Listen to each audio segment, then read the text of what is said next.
With me, I'm very excited to have Anthony Nalli, the producer of the RVers show. Anthony, thank you so much for hanging out tonight. Hey, thanks for putting this together, Adam, and thanks for having me. Yeah, for sure. I mean, thank you for allowing me to have you, I suppose is how the chain would go. But No, uh, no, thank you for doing this.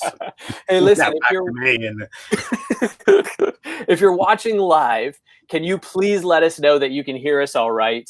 Let us know with a thumbs up or a comment or something to let us know you can hear us all right. This is the first time we've gone live together, and we want to be sure that technically everything's in place. I know we're not supposed to go live for another couple minutes, but we just want to make sure technically everything is working. And so just give us a thumbs up. Let us know you're listening. Let us know you're watching. Leave a comment and say, yes, you can hear us. And also, through this whole show, if you have a question for Anthony about the RVers TV show, then please leave a comment and we'll be taking those questions live. Season 1 is back on Discovery this Saturday at 8 a.m. Eastern. Anthony, tell us a little bit about your decision to replay season 1. And then I'm excited that right after season 1 is done, season 2 will roll right on Discovery. So we've got 12 weeks of the RVers coming up. And would love it if you could tell us a little bit about 12 weeks in a row. well, season 2 coming out on May 16th, as you say, on the heels of season 1. I mean, it's going to be fresh baked. If you smell really, really carefully, you'll smell that season 2 is in the oven right now. So, we've always had the intention of putting season 1 in the spring of 2020 out in the wild once again. And we're really, really happy with the response we got from season 1 in last November. But, we're excited that it did as well as it did. And we're even more excited that now that it's been out in the wild, it gets a chance to come back. And for all the people who had discovered the show either late into the airing of the first season and maybe missed the first couple of episodes, or discovered it with some of the things that we did while we were touring the southern U.S. talking about the show, I'm just really glad that there's an opportunity for people who haven't seen it to now come back and see it. So it's a chance to pick up some new fans and viewers, and a chance for old viewers to maybe pick up on stuff that they hadn't had a chance to see while we're all waiting for the arrival of season 2 very, very anxiously. And I can tell you that I just actually reviewed an episode before this today. I think it was episode 4. And I'm loving it. I'm really, really liking where we're going in season 2. It picks up where season 1 left off, and it just has more great RVing stuff that we're just happy to share with people. For sure. And I'm so excited about 12 weeks. I don't know if you saw the video this week, but I was so excited that I was up a Saturday early trying to get the RVers on Discovery Channel. And of course, it didn't work out. But one more week. One more week. Well, now it's only 3 days. It's so exciting. 2 days. I don't even know what day it is. That was hilarious. I don't know where you come up with these ideas, but they're amazing. It was so funny. We are having so much fun, and we just love the RVers behind the scenes family. We got some more behind the scenes content coming in the next few weeks. But before we get there, Peter, John, Tom, and Kate are watching from the other side of the world in New Zealand. And also Ron is watching from Idaho. Obviously, I'm not in my rig today. We're at my parents' house in quarantine, hanging out and doing social distancing. Anthony, it looks like you are in your rig. Where in the world are you tonight? We're in Milton, Ontario right now. We returned to Canada from our tour early. There were a lot of cancellations because of everything that's going on. And so once that started to happen, we thought we're going to waste no more time and head back. So we actually just ended our period of self-isolation a couple of days ago. So we're grateful for that, but we're staying inside because that's the good and responsible thing to do. But we are in our fifth wheel right now that we're enjoying. And I'll tell you, after touring the southern states for around 2.5 months in the camper van, this fifth wheel feels downright enormous. I'm sure it does, and it must be insulated and all that kind of stuff because it's still April in Canada.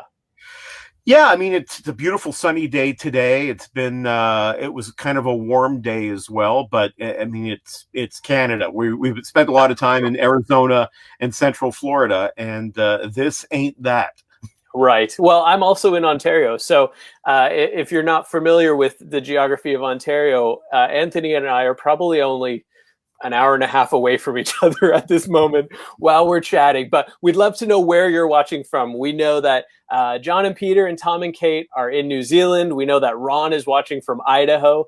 Anthony and I both are in Ontario, Canada. So let us know where you're watching from. We'd love to hear it. Put it in the comments, and we'd love to shout out to you. And also, if you have a question for Anthony while we are live right now, then you can ask that question right in the chat box. We'll make sure we get those questions, we'll get those comments, and we'll ask Anthony while we're live. Anthony Nalli, the producer of the RVers TV show. We're so excited to be hanging out tonight. So, Anthony, a couple questions came in before we started our broadcast. So, a question that came in from Mark and Julie Bennett of RV Love. They're talking about, how do you think this whole pandemic and the whole situation is going to affect the camping industry? And so I'm curious on your thoughts on that. Well, of course, I'm not an industry insider, so I don't have any insight on, stock futures for, the big manufacturers or anything. But I mean, very much like is happening right now. I think the unknown is what's really causing the greatest amount of turmoil. People don't know what's happening. As a matter of fact, there was a time, what was it, last week, or I think even the week before, where the news from one day to the next seemed to be drastically different. I mean, developments were so fast. So I think what's happening now, or what we're finding, is those daily updates are terrific. They tend to be daily updates, but the course that governments and officials are taking are on a day-to-day basis. It's not a completely different story than it was the day before. I think everyone's trying to get their best sense of what they want to do, and I think that's probably going to create a little bit more stability as we go, day to day, week to week, month to month. But what's happening, obviously, I'm not reporting any news here. What's happening right now is extremely drastic, pretty much for everybody in every way. I don't think anyone's immune, and the travel and recreational industries, I think, are probably taking the biggest economic hit. And it's really, really tough for everybody, and it's tough for, maybe a little tougher for some than it is for others. But I mean, in the interest of public health and getting over this thing, you've got to do what you've got to do. And I really think that I'm quite in admiration of the people in leadership who are coming up with ideas and implementing programs on the fly. I mean, governments are not working at the speed governments normally work at. They are moving fast and doing their best. So, I mean, you can criticize all you want that they're not doing things right. I don't think that there is a playbook for this, that you just, follow the letters. I think they're doing a fairly decent job giving their best shot, but I mean, they're the ones in charge. So, I mean, if they're not going to do a good job, then we're all in trouble. So, right. Yeah. I have faith in the fact that definitely the people in healthcare and the doctors and scientists that are working on getting us over this hump, I've got the greatest faith in them, because I'll tell you, I was a paramedic for 10 years. I know about healthcare, and I know the kind of people that work in healthcare, and There's some incredible, amazing. The level of dedication of healthcare professionals is probably like no other uh, professional out there. I mean, they just they really feel that they have a mission to humanity. It's like it's almost universal across the board, and they're on it. They are on it. I mean, if anyone is going to put us through it, it's those people. They are truly incredible people, and I'll tell you, they are some of the smartest people out there. So to say that our best people are on it, the world's best people are on it, we will overcome. We will get past this. That is a certainty. This thing is not going to bring down the planet. We will get past this. And when we do, the life that resumes could be quite a bit different than the life we all came from. That doesn't mean it's a bad thing. It just means it's a different thing. How we do things may well be different 6 months from now than it was 6 months ago. But one thing that I'm certain will remain is people's need to take a breath, to get out, to enjoy Yeah, life, to go places, to see things, to do things. I don't see that ever changing. How you do it, when you do it, all that may change. But, I think RVing will definitely be a thing moving forward. I don't see why the upward trajectory on the popularity of RVing needs to change. I see it certainly being interrupted right now because everything is. yeah, But moving forward, I mean, RVing is fantastic. It's an amazing lifestyle, whether you full time, whether you go out on the occasional weekend, whether you go on a 2 week trip once a year. These are all amazing ways to RV. People aren't going to stop going on vacation on any kind of vacation ever again. right. Of course, you're going to be doing things and going places and seeing things and enjoying friends and family. And you can do that in RV just as well as you can do that in any other way. And that again will happen. Absolutely. Yeah, I've Bring, heard to from bring a RVs to bring RVs into what's happening right now, I'm actually hearing a lot of really, really terrific stories of how RV industries and manufacturers and the dealers are are bringing RVs in aid of some of these amazing healthcare yeah, professionals on the front lines by giving them a safe place to stay so that they don't have to go home to their sticks and bricks home perhaps, and they're bringing RVs to hospitals and laboratories and nursing homes so that people can do the work that they need to do and then go into an RV to take a break and decompress and then get back at it without necessarily going home and putting their family members at any undue risk. So I really congratulate those RV dealers that are making units available. I think there's some rental organizations that have RVs at their disposal that are sitting vacant that are making those available to healthcare professionals. And I think that's a terrific way that RVing is actually helping the cause today, right now in the middle of it. yeah, and I've heard from a few people who have realized that when their boss said, no, your job isn't remote, they found out it is remote.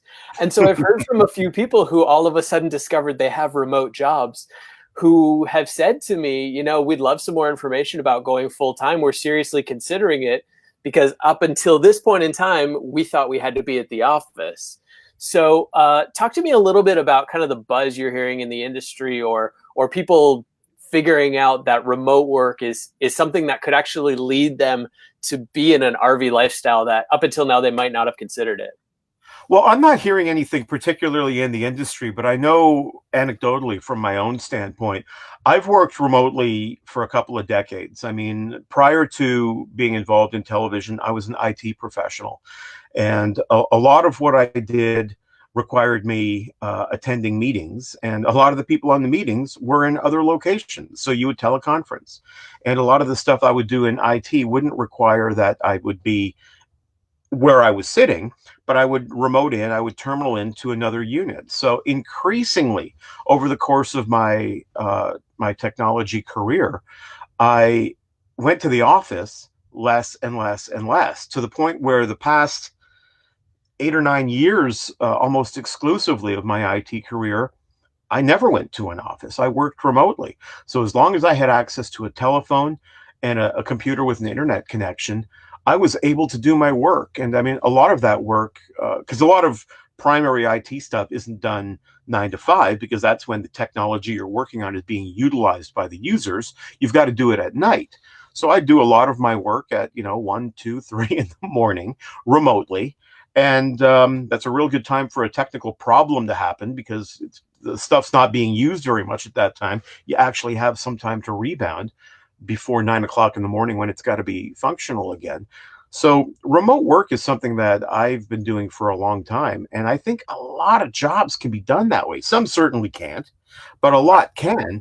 And I don't know. I think more and more. I mean, why do we need to sit in a cubicle in a office tower when that workspace of essentially a desk doesn't need to be in a cubicle in an office tower? I think Right. this is forcing workplaces to more openly consider it, because for them to naturally consider it, it's just taking forever and a day. You know what I have heard recently, though?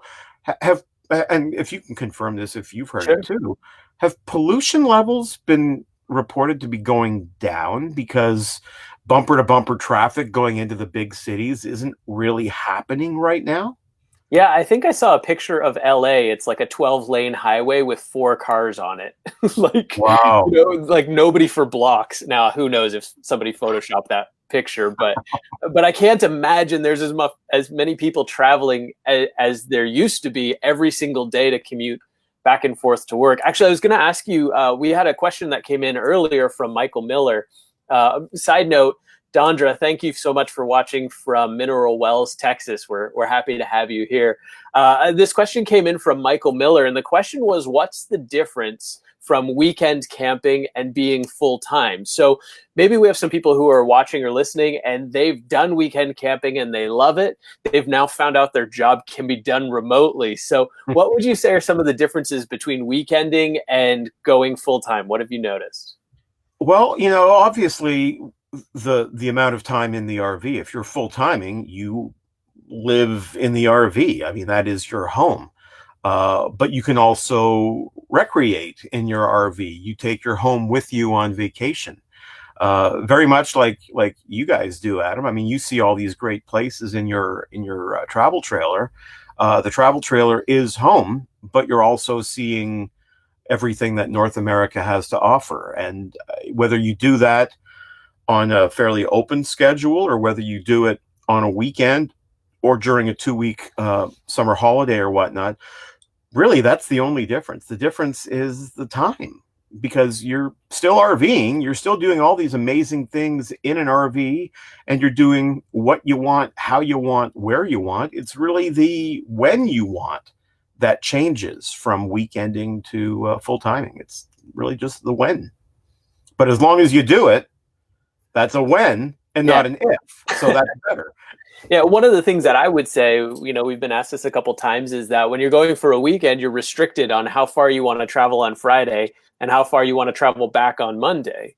If you go for 2 weeks at a time, obviously that lifts that restriction a little. But when you're full time, I mean, sky's the limit. I mean, they haven't built the bridge to Hawaii yet, but as soon as they do that, I'm taking my trailer there. But I think there's an infrastructure project in the works. yes, I hope so, because I would love to take my trailer to Hawaii, but we might have to find a different way to get there. Somebody's also asked, what is your recommendation for a rig if you want to do a lot more off the grid? So for somebody who wants to go for longer amounts of time, they want to spend more time off the grid, what are some of the recommendations that you've learned you might have for them? Well, I don't think the rig itself is the differentiating factor. I mean, really, whatever floor plan you like, whether it's a Class A motorhome, a Class B camper van, or a Class C motorhome, or any number of towables, which I think far and away are the dominant RV type in the sector. It doesn't really matter how you're RVing or what you're RVing in. It's if you want to be off grid, it's a matter of being equipped to be able to handle it. As a matter of fact, in season 2, episode 2, we've got a segment called Boondocking Newbies, where an expert on the subject in Peter from the RV Geeks who's already given us a little bit of information on boondocking in season 1, takes a couple of first-time boondockers, one of which being me, and one of which being the lead singer of my band Wicked Truth, Matt. And we're both kind of challenged with actually doing some pretty hardcore remote boondocking for a number of days, and how we handle it and how much we enjoy it or don't enjoy it. Well, I'm going to leave that up to people to watch season 2, episode 2.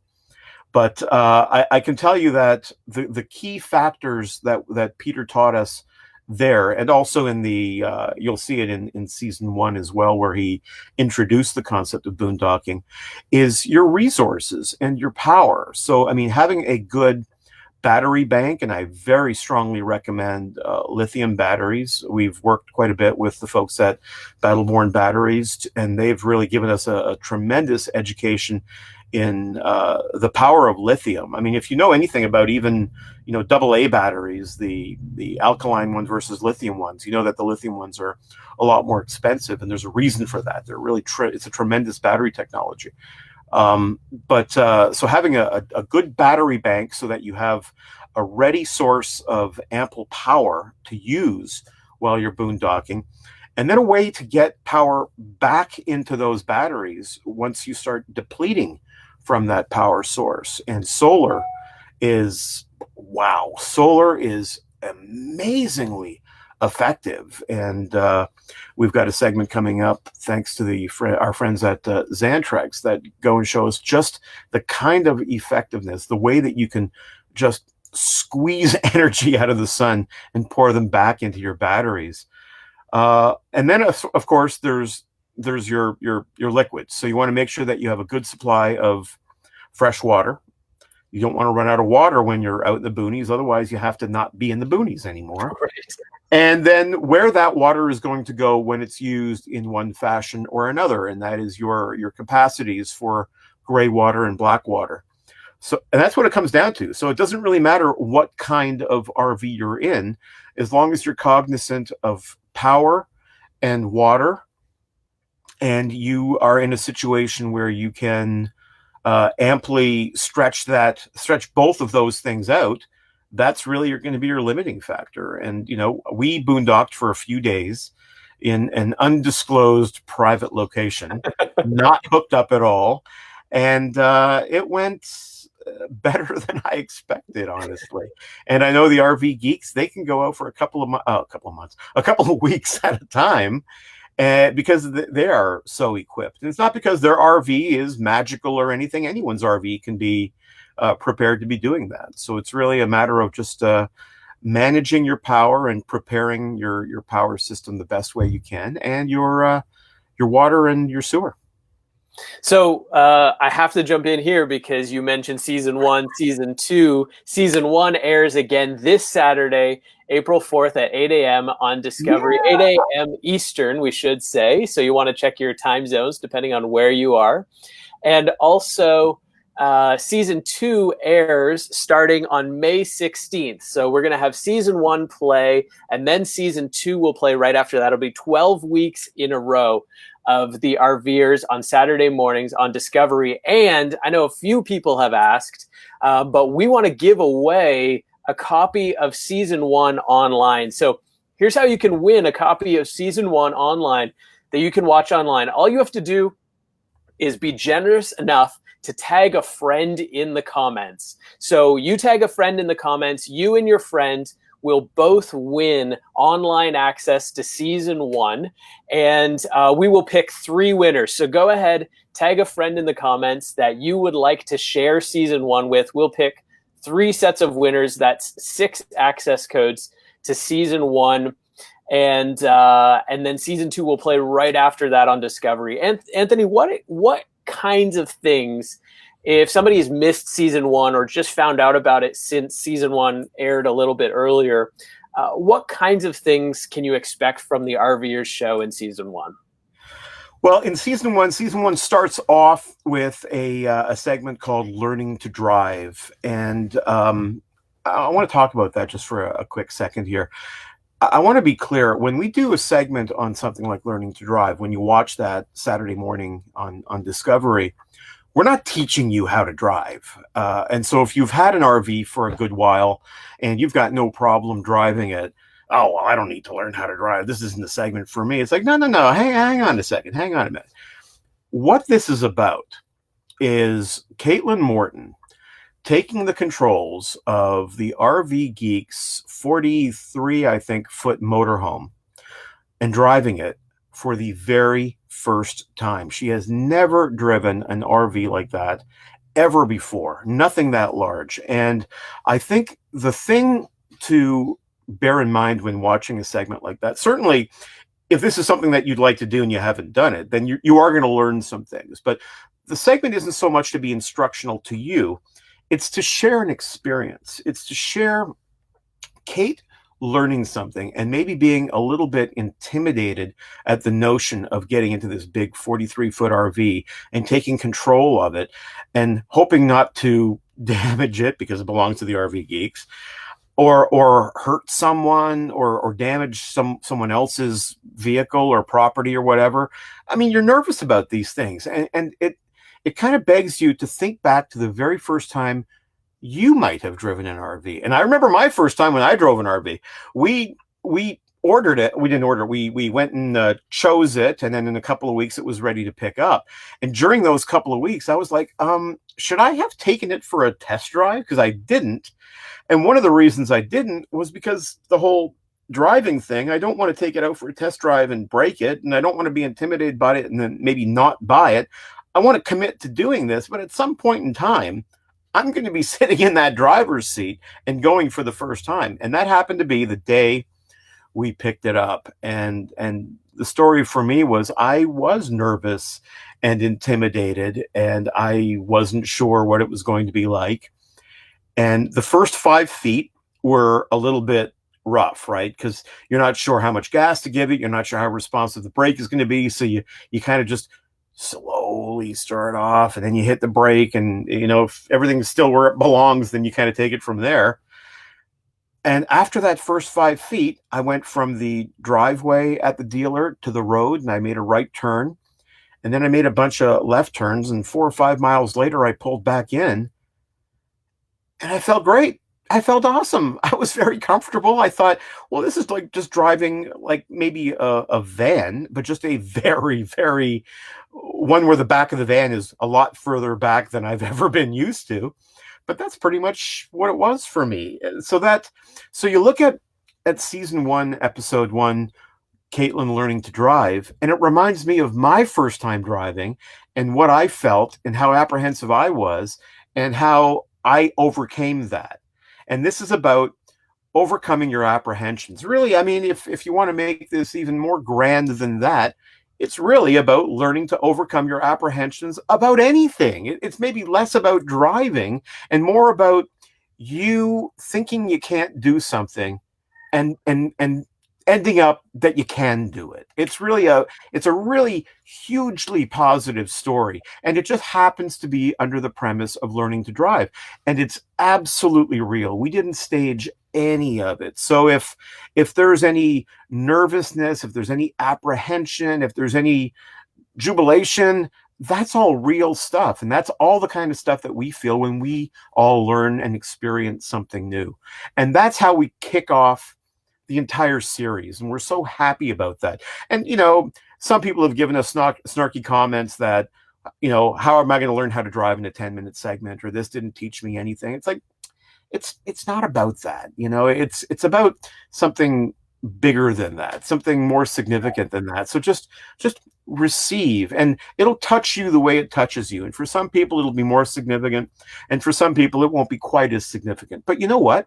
That's the beautiful thing about our structure. It's a segment-based show. Right. And one segment to the next, one episode to the next, one season to the next, all the subjects change on a fairly regular rotation on everything to do with RVing. So if this subject doesn't speak to you at the core of who you are, no problem. Give us 5 minutes. Maybe we'll hit you with the next one.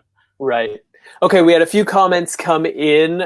Rick Kessler Jr. is watching from Michigan. Hey, Rick, thanks for hanging out tonight.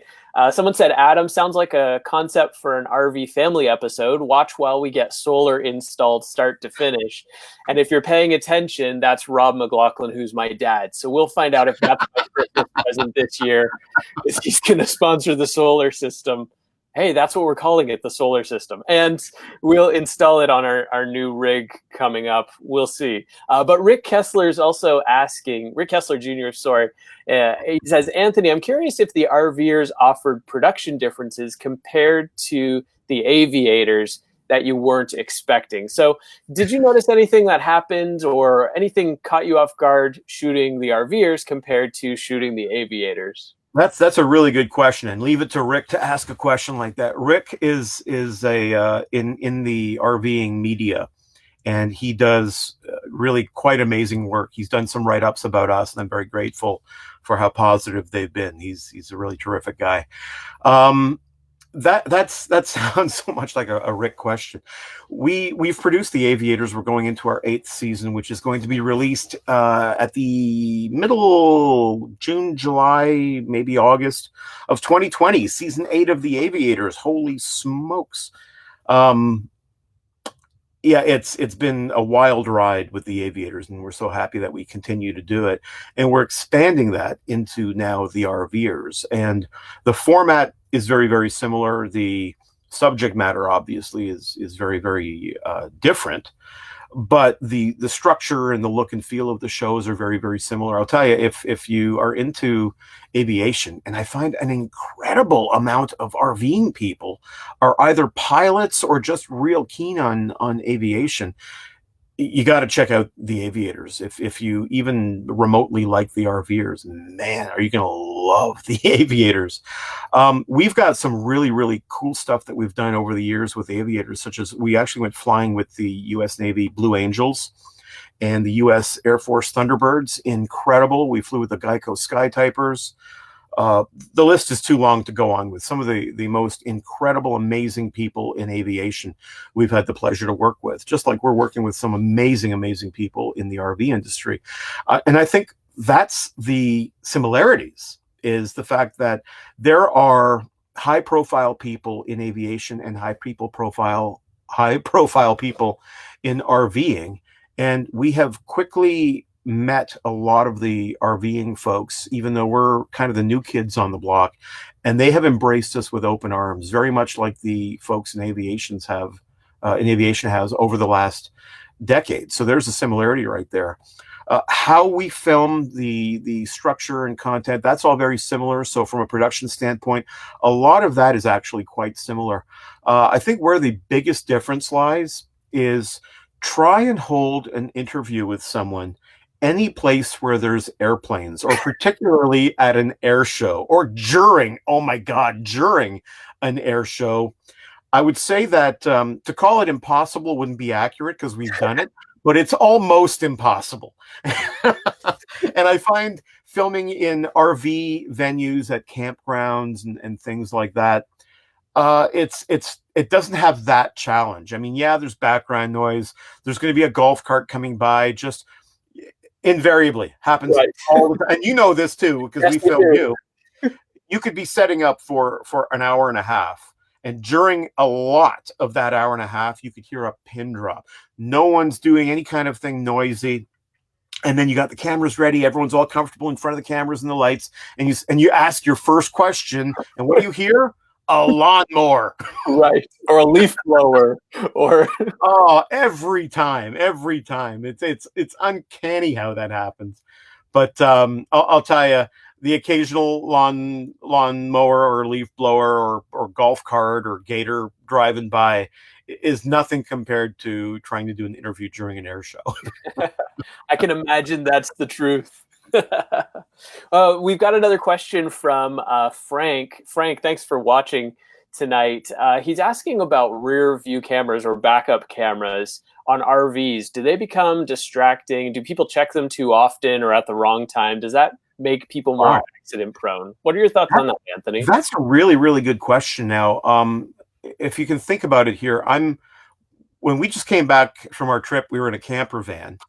The van, it's a ProMaster based van. So as any van would, you got your driving area, and then up here is your rear view mirror. Well, in the camper van, that rear view mirror doesn't show anything except the bed in the back because you can't see anything beyond that. So what we did is we actually put a screen that sort of emulates a rear view mirror over top the rear view mirror with a camera that hangs out the back. So for us, our rear view mirror looks like a rear view mirror. This should be like a drinking game every time I say rear view mirror. But so I look at that as often as anyone would look out their rear view mirror. Which is, I would think, a normal amount. You cycle through your, I'm trying to remember my driving school from a million years ago. You cycle through your mirrors every seconds, every 30 seconds or something. So you do a little left, a little right, a little rear view, just to know where you are in the universe there. Mm-hmm. It's water. Water. However, I think what they're talking about maybe could be like a camera that overlooks, like if you're towing something, that kind of looks at your trailers, you know.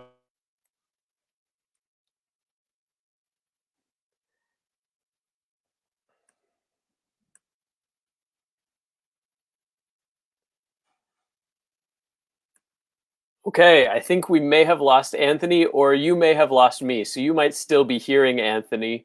But we'll see if we can get everybody back.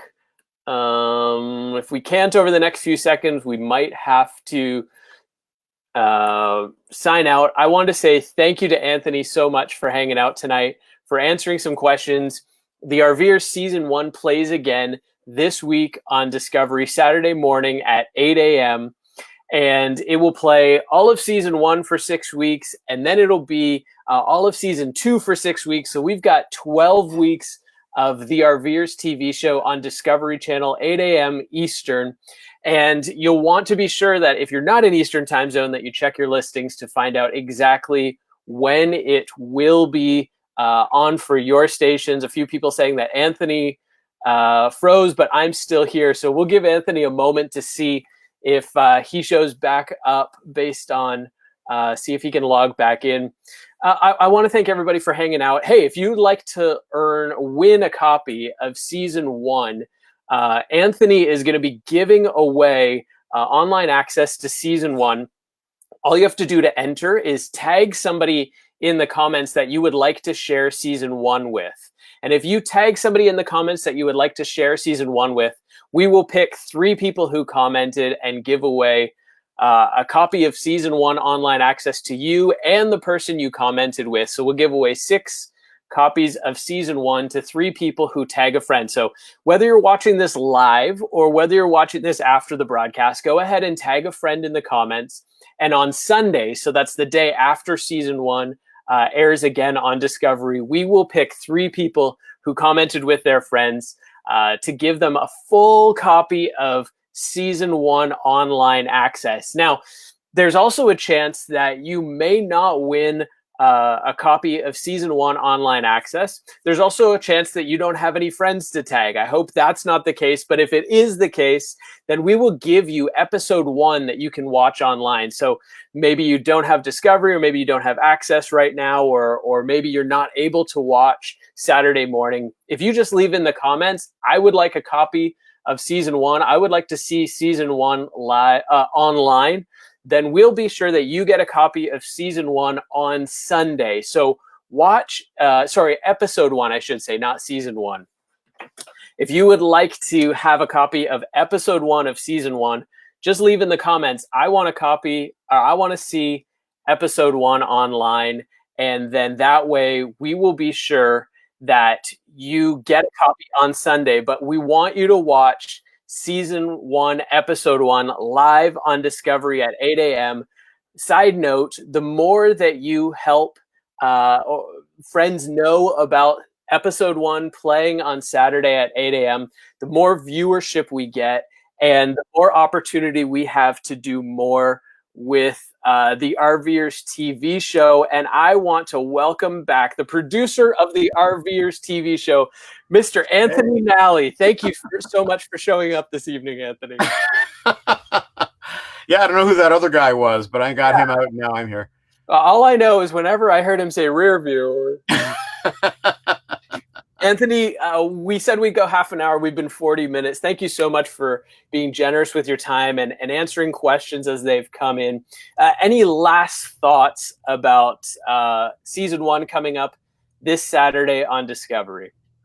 Yeah, I would like to encourage people that even if you can't watch the show, if you can record it, please do. That counts for the ratings. And this way, if you record all the episodes, you have something to binge watch while we're looking for things to binge watch.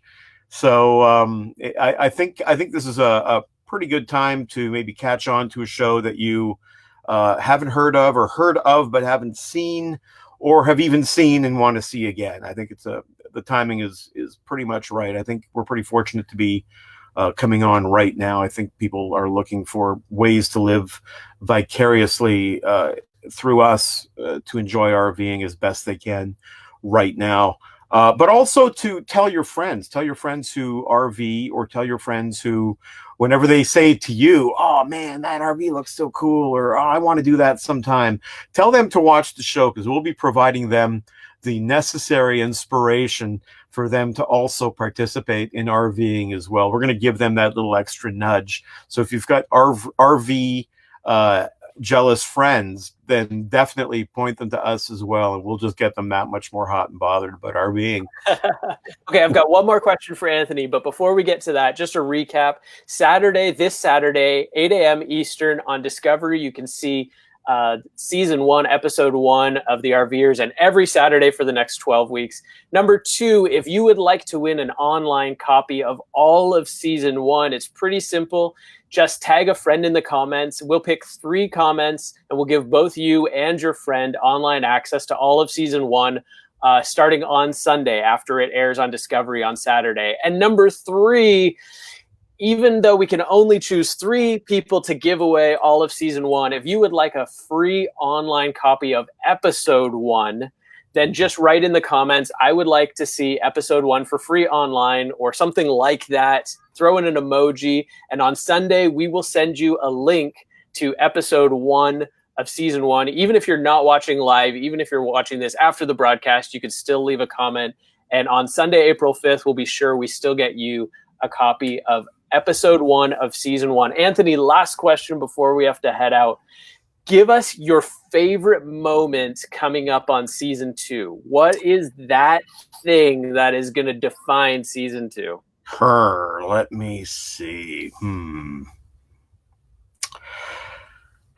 You know what? I'm gonna give you 2 of them. I'm gonna give you one that I think is very important in general, and one that I think is just a whole lot of fun for a lot of people.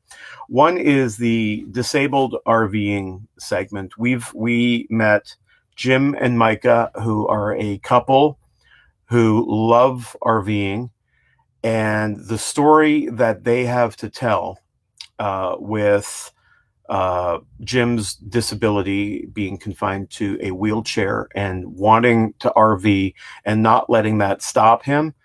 I'll tell you, if that's not one of the more touching segments that we've ever done, not just on the RVers, but even through nearly a decade of the Aviators, it's truly remarkable and absolutely inspirational. It's a must watch. It's absolutely a must watch. And on a way upbeat note, RVing with pets. That's going to be the first segment in the first episode of season 2. And our dogs mean everything to us. They give the kind of joy that they're absolutely amazing. I don't think they get it. They don't understand why they're such a big deal, but they are, and we treat them like they're a big deal because they are. And everyone loves their cats and dogs and their pets, and you can RV with pets. And we do a segment on RVing with pets that I think is just terrific. I think it's just it's heartwarming and fun. And if you're not smiling from the beginning of that segment to the end, then you're a monster. Well, thank you so much for hanging out tonight, Anthony. My name's Adam. I am the online host for the RVers TV show. We got way more coming over the next few weeks, but for tonight, Anthony, thank you so much for hanging out.